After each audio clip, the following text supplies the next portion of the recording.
Hi again, Professor Wills here as we're continuing to examine the indigenous art history in North America. We are finally making it to our neck of the woods, and that is California.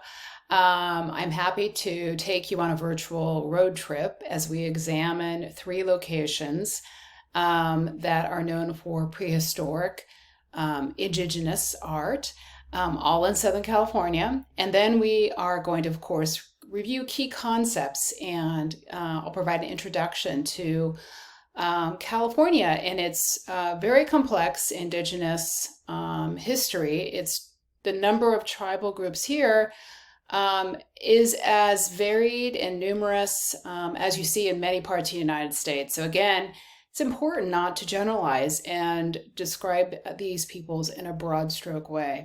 All right, let's get to the PowerPoint.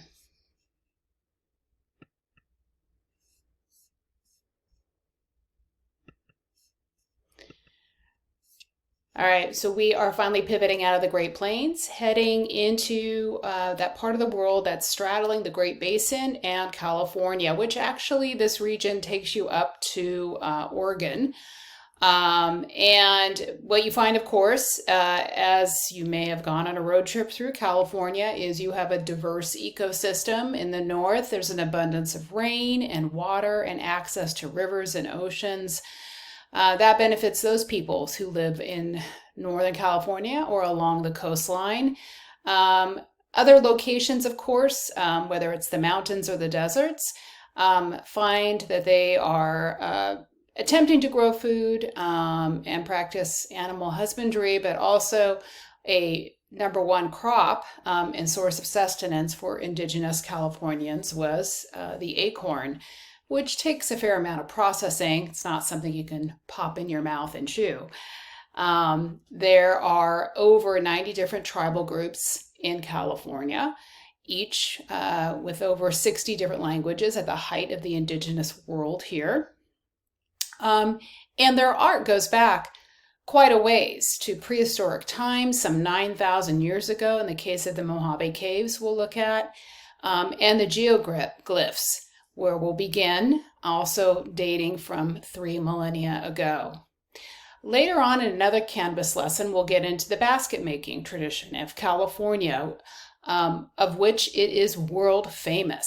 It is California basket makers are among the most respected and technically excellent in the entire world. Just a quick map here to show you as it's delineated by color. Those aren't counties, those are the variety of tribal groups, underscoring our state's complexity and, of course, rich indigenous history. Let's start out on a road trip heading to Arizona. Have you ever been on a road trip in that direction, perhaps visiting family in Phoenix? Well, a lot of us, have to make a pit stop in Blythe, straddling the border between California and Arizona, maybe to gas up the car, maybe to grab a drink. But did you know there's something to look at there? And for the longest time, nobody knew there was something to look at other than locals. And that is the Blythe geoglyphs. They were discovered in the 1930s when a pilot flew over this location, which is a old riverbed, nice and flat, that shows these incredible geoglyphs or ground drawings. Another term I want to introduce you to that you may not know is intaglio. And this is the technique they use. It's a design incised or engraved into a material. So these dates from the prehistoric times in California, from the year 900 BCE to 1200 CE. You can see that they're pretty large. The human figure here measures approximately 170 feet by 60 feet and may represent Mastamo, the creator of all life. There are a total of 3 human figures at the Blythe intaglio and 2 4-legged animals, as well as an abstracted spiral. The intaglio technique in this location involves scraping away layers of darker rock that coats the surface to reveal a lighter valued soil that was then tamped down to make it more difficult for plants to regrow. That creates these ground drawings. As I've mentioned, the largest figure is remarkable in measuring over 170 feet from head to toe. Another figure exists nearby of a four-legged animal, you can see on the lower right here, that some think might be a mountain lion. Most of these drawings have been discovered in 3 groups, all within 1,000 feet of each other. But that's not all. There are hundreds more drawings on either side of the Colorado River, extending from Nevada to the Gulf of California. But mostly the subject of these are animals. It's only here in Blythe where you find a human-like figure. And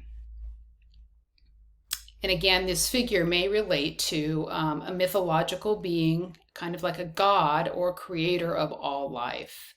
The 2 mountain lions, I know we're looking at one, there's another one there as well, according to their myth, are associated with being helpers in the creation of the world.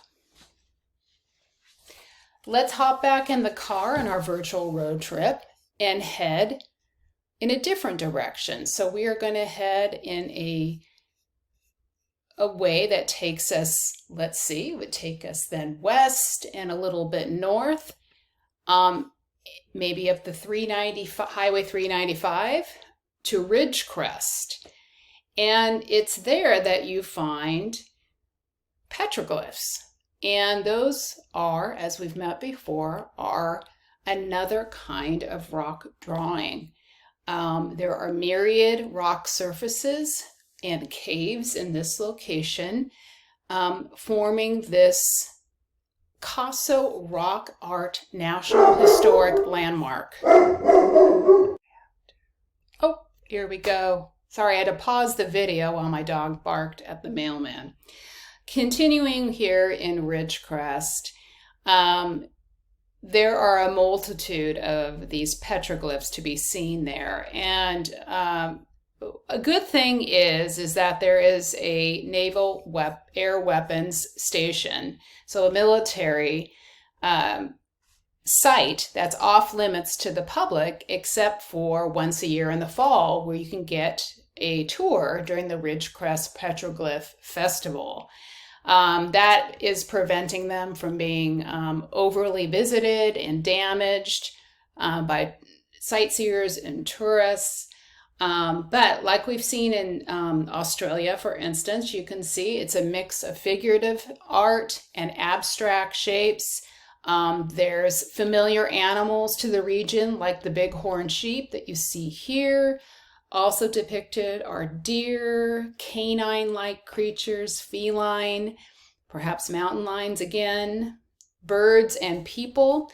People rendered again in a mysterious way. Elongated things seem to adorn the head. Are these chiefs? Are these shaman? Are they otherworldly or divine beings? It's hard to say, but they're showing them performing rituals, dancing, and hunting. So Ridgecrest is another easy drive from Los Angeles if you're interested in connecting to the prehistoric art of the Southland. Moving on, as we hop in our cars, let's head to the coastline and Santa Barbara. And it's there that the Painted Cave is a must-see location. This was created by the indigenous people of that part of the world, the Chumash, perhaps not as old, dating to about 1,000 years ago, but still very impressive. These are pictographs, so they are painted cave art drawings and paintings inside a cave site. Again, a mix of figurative art. You see a figure here in this kind of striped suit, detail shot on the left here, as well as abstracted elements. This almost is evocative of medicine wheel to me here.